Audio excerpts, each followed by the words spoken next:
Top 15 Ridiculous Promises WWE Made and Broke.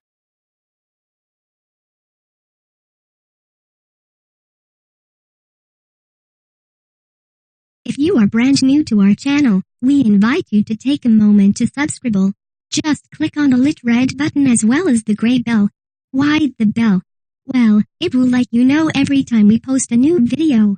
15.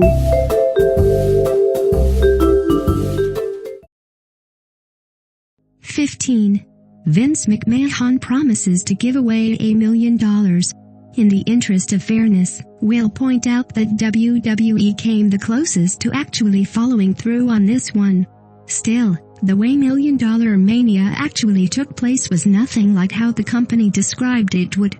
To recap, throughout June of 2008, McMahon promised to give away $1 million to lucky WWE fans. In actuality, what he did was give much smaller amounts to lucky audience members for all of 3 weeks, not quite reaching that $1 million mark. Shortly after Vince gave away his biggest prize yet with $500,000, the stage suddenly collapsed, giving WWE a cop-out to stop giving away money and to momentarily write Vince off television. By the time he came back, everyone forgot about the whole thing. Even though Vince genuinely gave away more money than anyone expected him to, he never gave anyone the amount he promised he would. 14.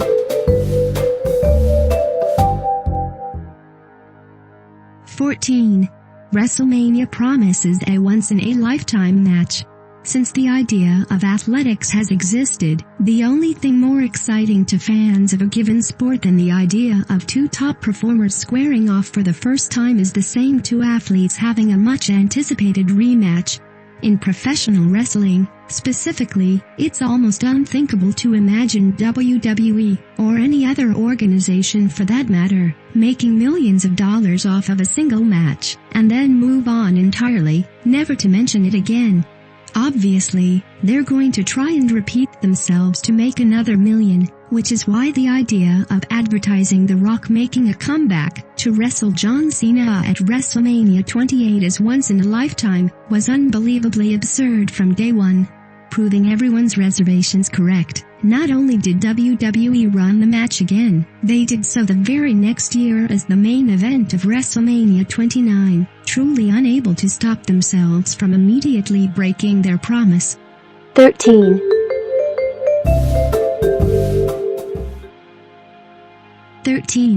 Edge and Lita promise to celebrate in style. Every pro wrestler has their own way to celebrate, and given their lascivious characters, it made sense that Edge and Lita might commemorate the former winning the WWE Championship by getting between the sheets.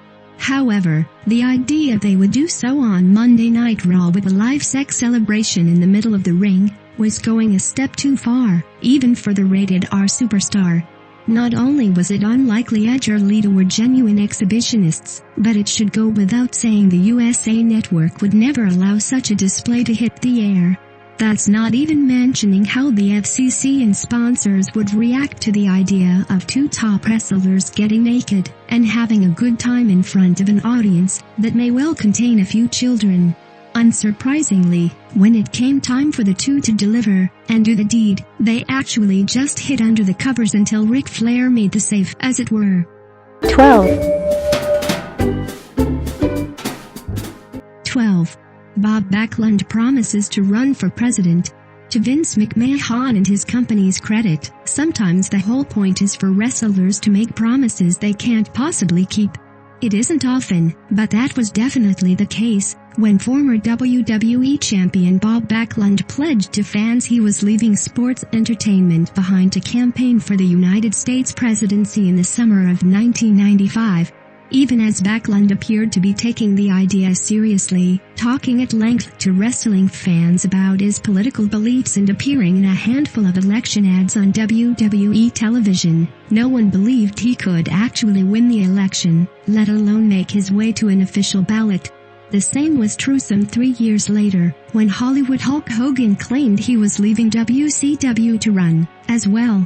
In both examples, the idea of a celebrity suddenly running for the presidency with the WWE Hall of Fame as their sole qualification was just silly. 11, 11. Vince McMahon promises he'll never be on TV again. Crazy as it was for Vince McMahon to suggest he'd fire half his roster, or any of his biggest stars, perhaps it was even less likely he could ever follow through on this promise. Per the stipulations of the main event of Fully Loaded 1999, if The Undertaker lost to Stone Cold Steve Austin, the WWE owner could never again appear on his own programming. Breaking his promise immediately, Vince walked down the ramp into his ring on Raw the very next night, ostensibly to say goodbye. And then he made another return a month later, again promising to leave again. A month or so later, he came back once again, and so on. Truth be told, so many wrestlers have promised to retire or leave a company over the years, it's not even worth naming them all. However, Vince promising to leave his own promotion for all time has got to be the least believable instance of this trope having happened. 10, 10. Billy and Chuck promise to get married. Before we even get into the specifics of the first, and presumably only gay wedding, in WWE history, let's acknowledge the fact that weddings in wrestling almost never happen regardless of sexuality. Whenever one wrestler plans to marry another inside the ring, a third party inevitably interjects and chaos ensues, usually prior to the nuptials being made official. Everyone knew that was the case with Billy and Chuck going in, and the fact WWE would have actually been making a hugely progressive move by letting those two in particular get married merely cemented the fact it would never happen. Look, it's not like the company is outwardly homophobic or anything, but they've never even had an openly gay character, let alone someone who seemed a bit effeminate without get mercilessly mocked and bullied for it. There was no way WWE would mature so much as to allow a gay marriage overnight, and true to expectations, rather than become husbands. Billy and Chuck both admitted they weren't gay, and just pretended to be as a publicity stunt. 9, 9. Vince McMahon promises to fire his biggest stars. To start things off, we're going to double up on this entry. In fact, there are way more than 2 examples of this, though 2 stand out in particular. On multiple occasions, Vince McMahon has intentionally created circumstances that could end in him firing his biggest star. The most famous instance was a repeat theme of the Attitude Era, as McMahon made it his goal to fire Stone Cold Steve Austin. Later, in 2010, McMahon played a more passive role in the proceedings, but he nonetheless seemed to agree John Cena should get fired if Wade Barrett failed to win the WWE Championship at Survivor Series.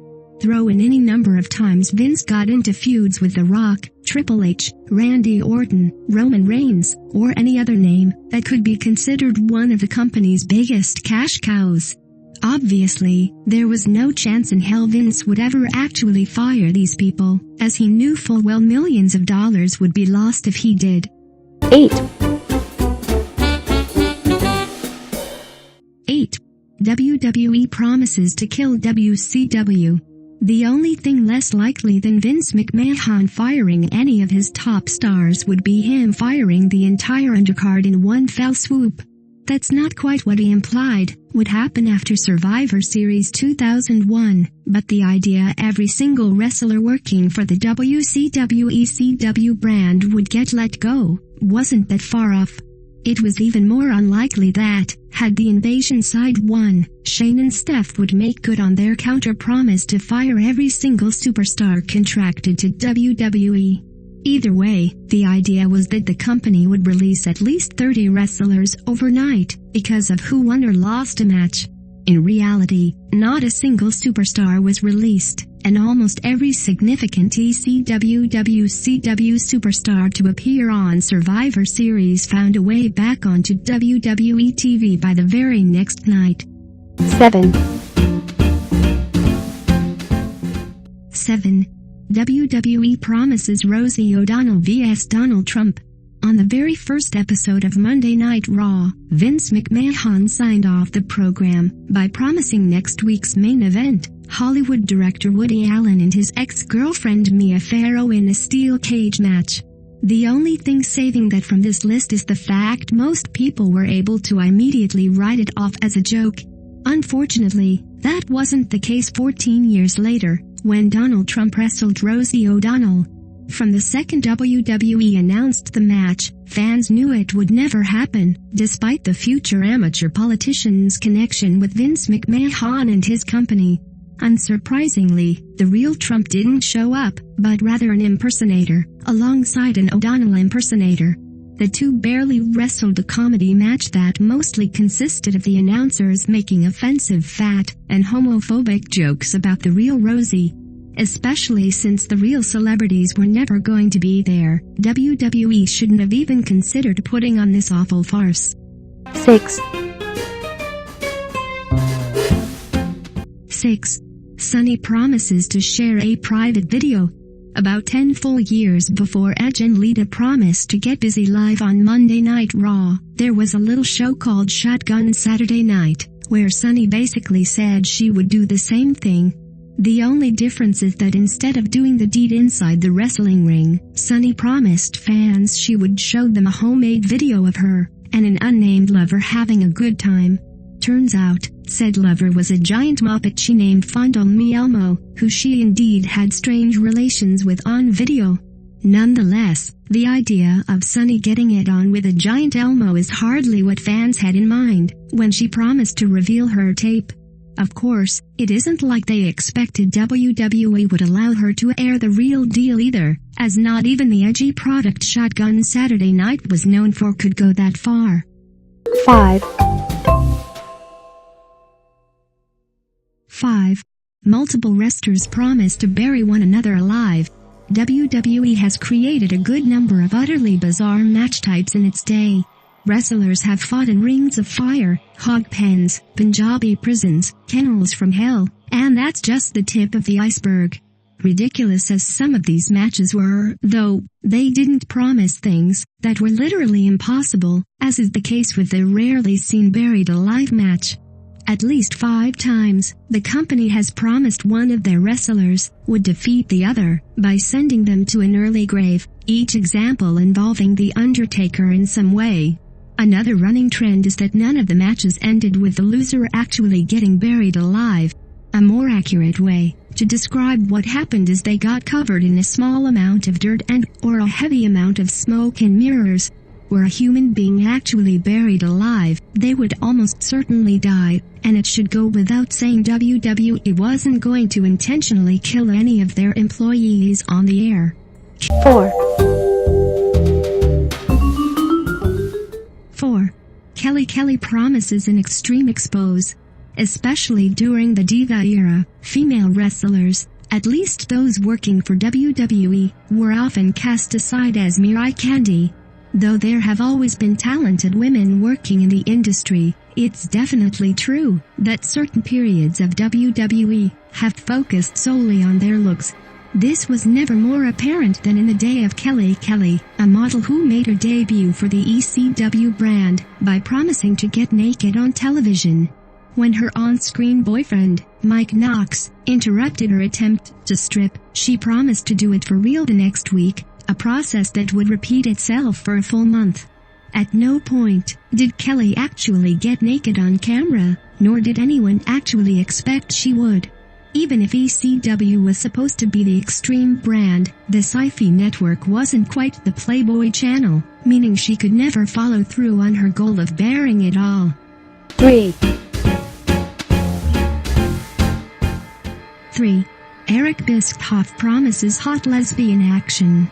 In general, WWE has never been shy to admit when they were doing something almost exclusively for the ratings. The company can be ostentatiously bold about throwing out nonsense for no reason except Vince McMahon thinking people might stop and look at it, and never has this practice been more blatant than the fateful Raw, when Eric Bischoff promised to give fans law. What's laws, you ask? Apparently, hot lesbian action, a phrase no human being had ever used before or since. Extremely blatant about what they were doing from the start, WWE began the evening by having Bischoff admit ratings were down, and he had the answer: random women kissing each other. Even though the company technically delivered on this promise by indeed having two total strangers lock lips later on in the show, the fact they felt the need to even consider doing so is utterly ridiculous. 2. 2. The Undertaker promises to kill Pallbearer. Throughout his long and storied career, The Undertaker may well have been involved in more absurd angles than any other wrestler in history. That said, of the many insane things the dead man has done in WWE, the peak of his insanity was probably the time he murdered Pallbearer on pay-per-view.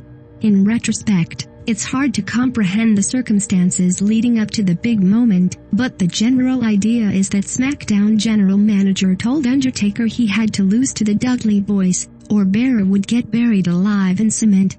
Undertaker defied the order, and won the match, pulling the lever on the cement machine himself and killing his manager, as promised. Obviously, Bearer didn't actually die that night, but the idea WWE would even suggest one of their biggest wrestlers would kill a man, let alone the fact they'd condone it, was the sort of insanity only Vince McMahon could contrive. 1. 1. Kane promises to set himself on fire. When most wrestlers challenge for the WWE Championship, the only promise they need make to their fans is that they'll win it. For some reason, Kane decided to up the ante to an extreme degree when he got a shot against Stone Cold Steve Austin at King of the Ring 1998. Speaking for the very first time, Kane promised, in his own words, "If I do not win the title, I will set myself on fire." The eternal flame has always been a big part of Kane's character, and it makes sense WWE would want to somehow incorporate it into his biggest match. But what the hellfire and brimstone were they thinking with this one? Granted, the match was already heavily in Kane's favor as it was contested under First Blood rules, and with his mask and bodysuit, it was nigh impossible for Austin to make Kane bleed. Indeed, Kane won the gold, so he never had to follow through on his word. Of course, even if he lost, no company on earth, not even WWE, would have allowed him to actually commit suicide on camera. Yeah.